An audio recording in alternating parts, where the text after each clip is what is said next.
4, 1, X, 2, Y, kosong. Lepas tu, 3, -2, 4. Sama dengan 2, -4. Okay, so dia ada, sini ialah A, sini ialah B. So, A mesti kat bawah lah. A mesti kat bawah. So, 4, 1, X, 2, Y, kosong. Tak cantik. Saya ke bawahkan sikit. Okay, so dia ada A kat bawah. 4, 1, X, 2, Y, kosong. Lepas tu kat atas 3, -2, 4. Okay, tak muat. Jangan tengok confuse. Ini B. Turun terus. Okay, sudah ada 2 lah. 1, 2. Di atas 1. Okay, ni B. B kat bawah atas. Okay, lepas tu dia ada persamaan dia lah. So, persamaan dia akan jadi atas bawah. Kat sini atas 1, 2. Okay, so yang pertama dah akan dapat 4 darab dengan 3 tambah -2 darab dengan 1 tambah X darab dengan 4. Okay. So yang bawah 2 darab dengan 3 tambah -2 Y darab dengan -2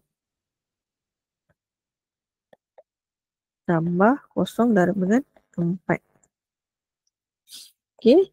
4 darab dengan 3. 1 darab dengan -2.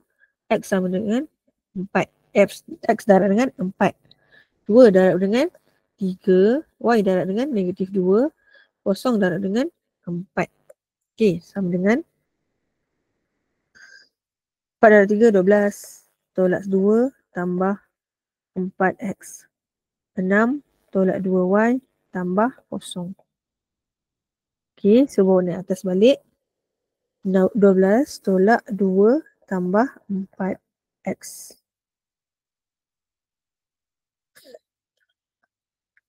12 tolak 2 tambah 4X. 6 tolak 2Y tambah 0. Okay, sama dengan 2 -4. Okay, 2 keluarkan balik. 12 tolak 2 tambah 4X sama dengan 2. 10 tambah 4X sama dengan sama dengan 2. 4X sama dengan 2 tolak 10. 4X sama dengan -8. X sama dengan -8 bahagi 4. X sama dengan -2. X sama dengan -2. Okay, Y. 6 tolak 2Y tambah 0 tu biarkan -4. -2Y sama dengan -4 tolak 6. -2Y sama dengan -10. Y sama dengan -10 bahagi -2. Y sama dengan 5. So jawapan dia -2 dengan 5. Sekejap